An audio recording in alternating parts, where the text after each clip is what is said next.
For how many of you is today a special day because it's Easter?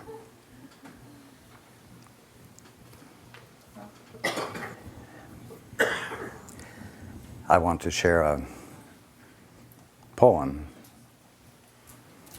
that epitomizes the meaning of Easter.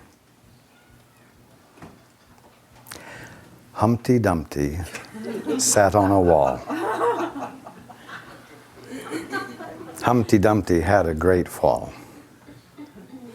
and all the king's horses and all the king's men couldn't put Humpty together again.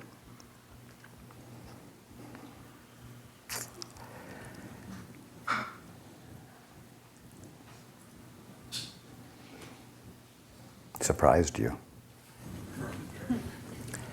Now, here's another phrase that epitomizes the meaning of Easter.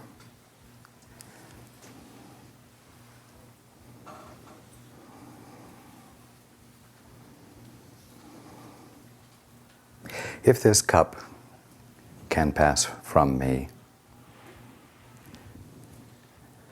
let it.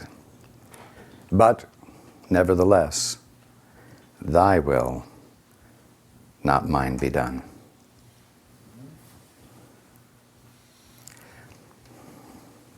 It's Humpty Dumpty that says, let this cup pass from me. It's the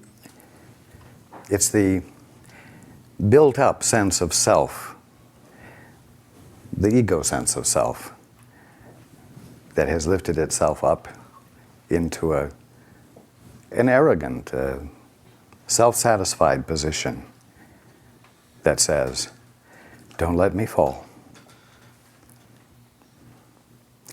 And yet, until it falls and can't be put back together again, which is the meaning of crucifixion, resurrection can't occur. Everyone is grateful for the meaning of resurrection. But you cannot forget that it's the flip side of crucifixion.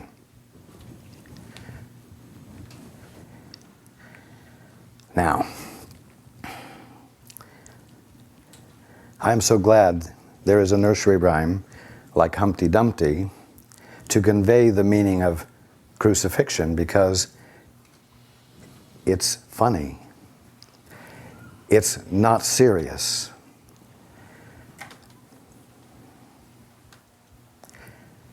Crucifixion really means that experience one has when he or she has arrived at a point where he or she values her opinions less, her best judgments less, her sense of her goodness less than what the Father's will for her is. Crucifixion is simply arriving at a point where you're able and willing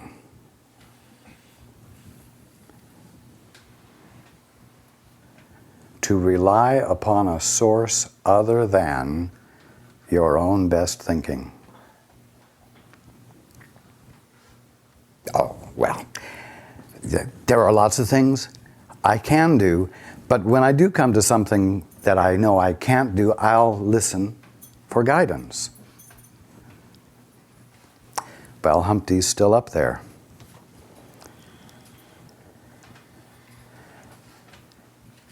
Crucifixion doesn't mean being killed. Crucifixion, the meaning of it is not heavy, dark, sorrowful, grievous,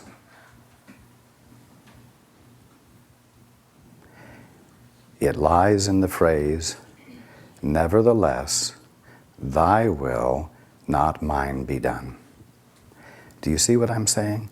The crucifixion happened in the garden, not on the cross.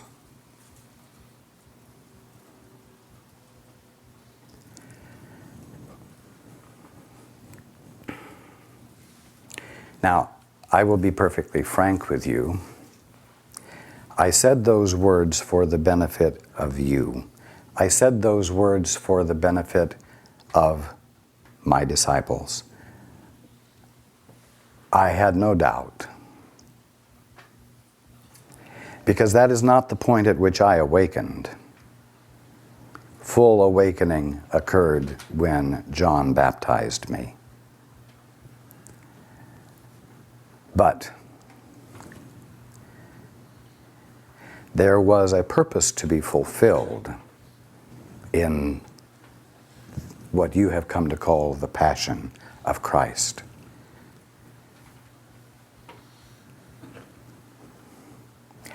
And the purpose was illumination. Illumination, the light dawning in the world, of not only the eternality of life, but of the nature of every individual human consciousness that each of you calls yourself. The path home, if you will. And it starts with each of you arriving at a point where you are not so self-satisfied with how you are able to cope with life that you choose to embellish your ability to live well by taking on a partner in the business of life, shall we say? The Father. Letting the Father back in and asking for His guidance, for His wisdom, instead of relying entirely upon your own. Now, many of you pray, and many of you understand that prayer means listening, not petitioning. Prayer means being still and listening for an answer.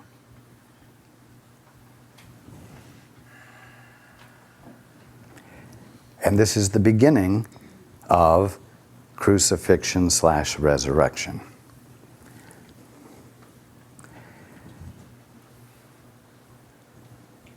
What's happening when you do that? You're beginning to glorify God in the world, because you are letting God in and letting what you learn find expression in your daily activities. When you listen for the truth, you're listening for, quote, the Father's will. And when you hear and live according to what you hear, the Father's will is expressed on earth, quote, as it is in heaven, unquote. And the Father is glorified, not just you. Humpty Dumpty glorifies only himself. That's why his wall is so high.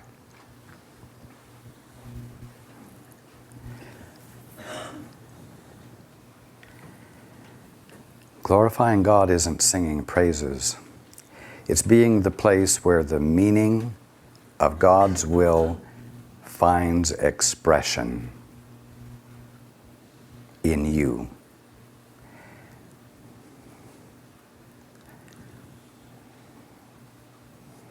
Now, I said many of you are beginning to do this from time to time. And that's the beginning of crucifixion. The end of crucifixion comes when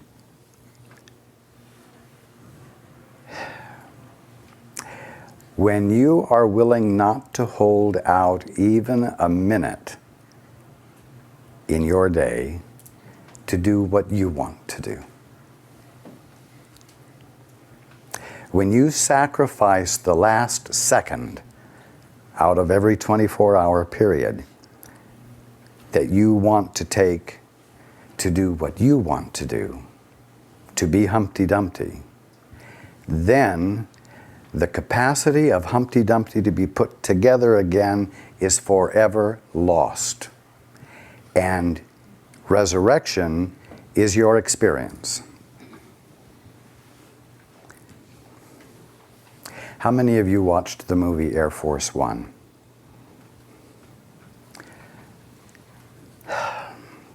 It turned out that Paul watched it last night, which, as it turned out, it would not have been a movie he would have normally picked for the evening before a gathering, because there is not a lot of peace in it. It is a story about the president's plane. The president and his wife and daughter are on the plane, and it is hijacked. But there was a key line in the movie for Paul, but it's one that helps to understand the meaning of Easter. For each and every one of you,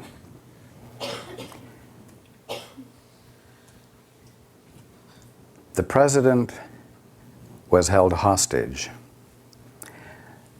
not just by virtue of the fact that he was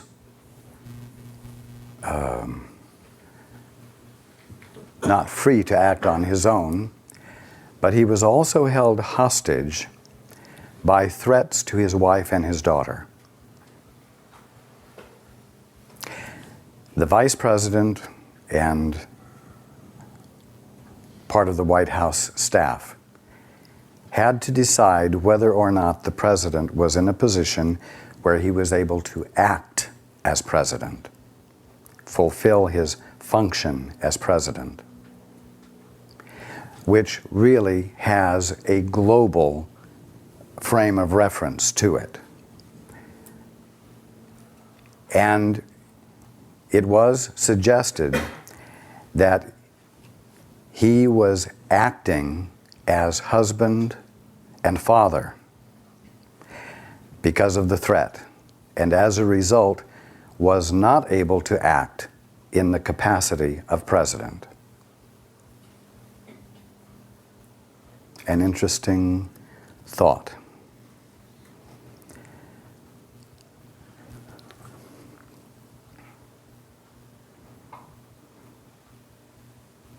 As an ego, each of you is a mother, or a daughter, or a father, or a son, or a brother, or a sister.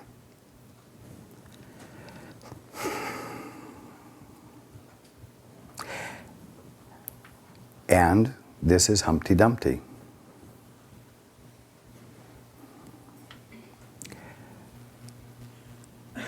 Because you are the Christ.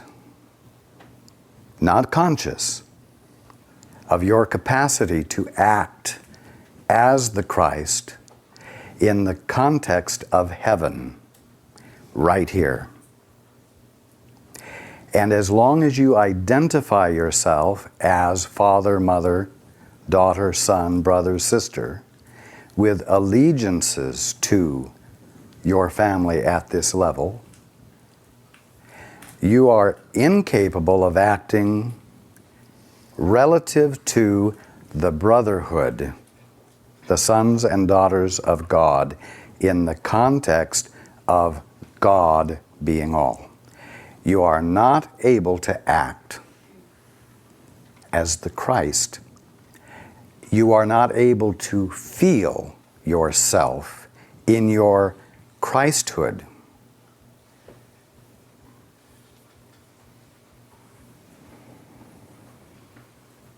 This is very important.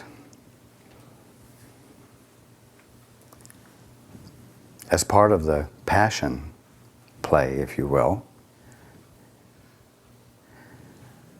Mary was present, And I was asked about, what about your mother?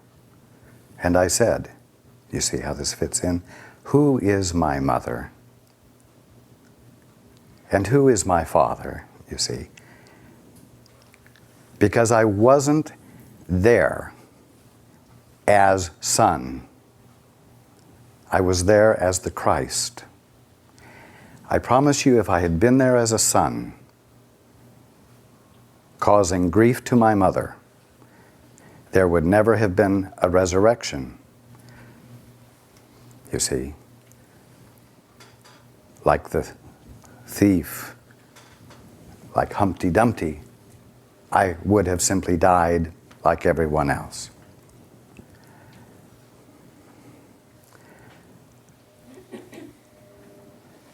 Who is my mother? Who is my brother?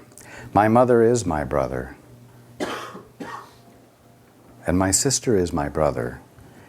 The brotherhood of man, all of the sons and daughters of God, are my equal, and my relationship to them is in a universal sense.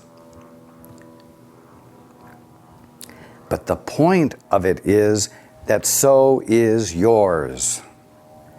Your relationship, the experience of your relationship with everyone else on this planet,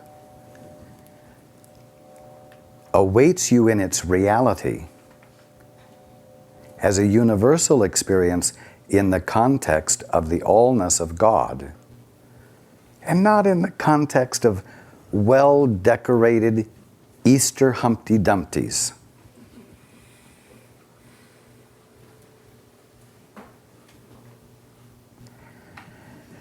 When the president can function as president rather than as father or husband or a relative of someone that there's a personal attachment with, which can be used as a means of threat and control, then if he is a good president, the whole world is blessed.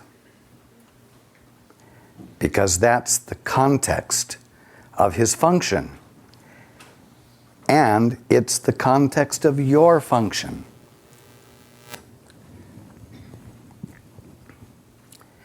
This is good news. Smile. It is a happy thing. So don't ever again let the topic of crucifixion be an agonizing thing for you to think about.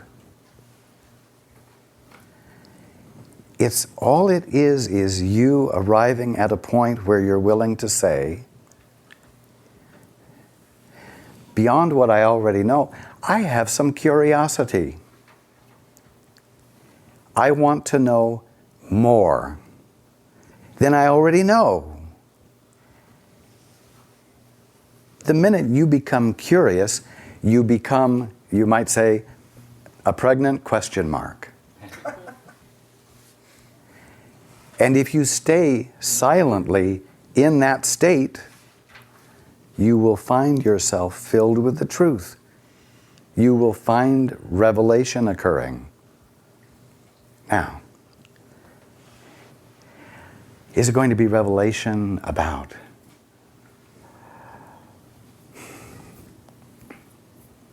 the unknown? Yes. It's about being able to be appropriate in the moment you're in with your brothers and sisters in a way that is transforming for them.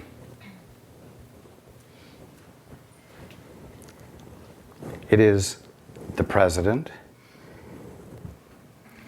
being able to perform his function and bless everyone. It is you being able to be the Christ fulfilling your real function and blessing everyone. In the most practical of terms, right here,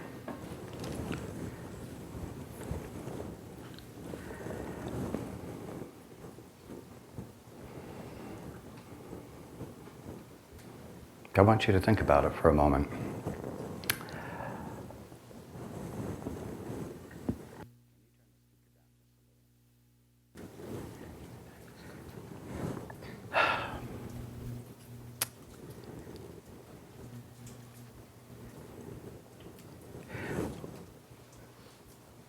When I was on the cross, I was taunted. Look at him. He says he's the Son of God. How ridiculous, the Son of God on a cross with nails in his hands. They taunted me. But who did they taunt? They taunted Humpty Dumpty. They taunted the ego they thought was there, you see. The quickest way to get any of you to abandon your clear connectedness with your knowing, where you are experiencing how to be the presence of love and extend it, is for somebody to attack you personally. You idiot. Who do you think you are? Don't try to tell me what to do. I challenge you.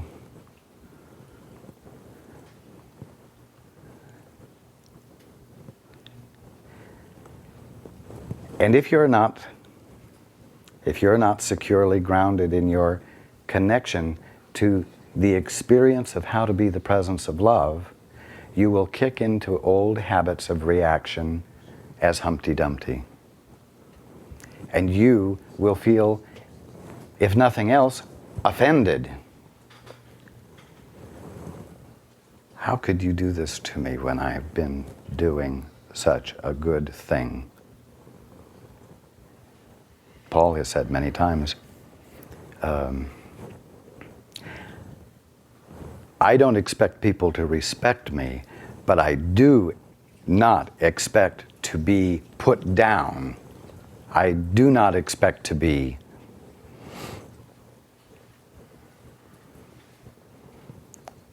spoken ill of. Well, Paul has to learn, as you have to learn, that you have to let go of both sides. Let go of having people respect you, but also let go of it mattering whether people disrespect you. Because either of those two will effectively hook you into your habit patterns of reaction. And the minute you become a little bit indignant or have a little bit of hurt feelings, you've lost your connection with the experience of how to be the presence of love. And you become the father or the husband who can no longer fulfill the function of president, or the mistreated human being who can no longer function as the Christ that would bless everyone and secure you in the true experience of who you are, so that you can get closer to the point where you're willing to abandon the last millisecond of having the right to do what you want, thus making full commitment to the experience of God's perspective and of who you are. You see?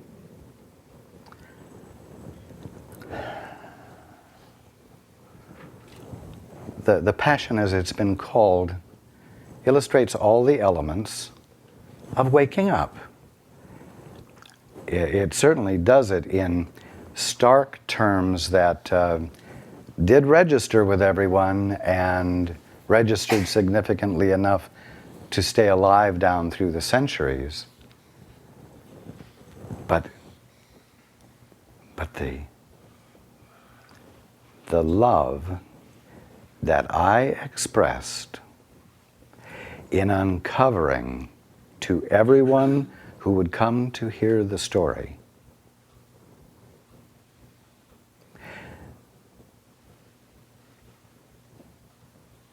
held the promise, you might say, of everyone's awakening if they heard the real meaning.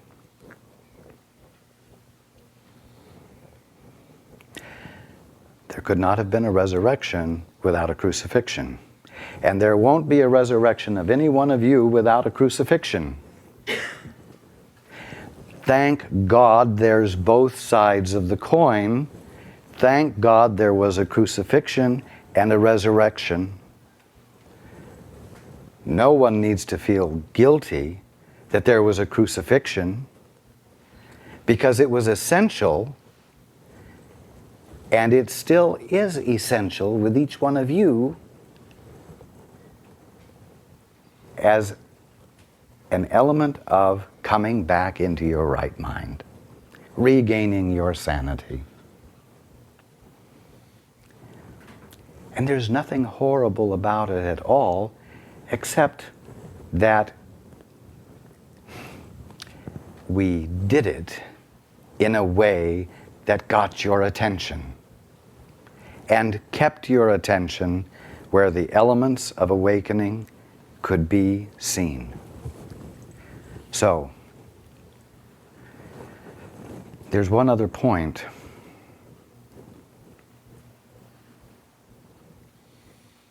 And it has to do with listening for guidance. And I want to make something really clear today. Paul is not channeling me. And when you are listening to the voice for truth, and you are hearing it, you are not channeling the voice for truth. You're doing something fundamentally sane, because you are letting something else into your very private and apparently sovereign sense of who you are, and you are breaking the separation. You're letting God in. You're not channeling God. You're becoming sane again, because your mind is not compartmentalized to the point where there's only one compartment you're aware of, and you call it you, and there's nothing else but you that's important. Now, why am I saying Paul isn't channeling me? I'm saying it because as long as you think that Paul is channeling me, you are able to think that there's something special about Paul. Well, he knows how to channel. What hope is there for me? I don't know how to channel. If I want to hear Raj, I've got to go where Paul is. If I want to ask Raj a question, I've got to go where Paul is.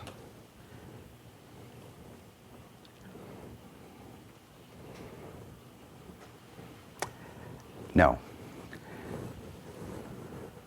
You've got to, you have to arrive at the point where you have a need to know something.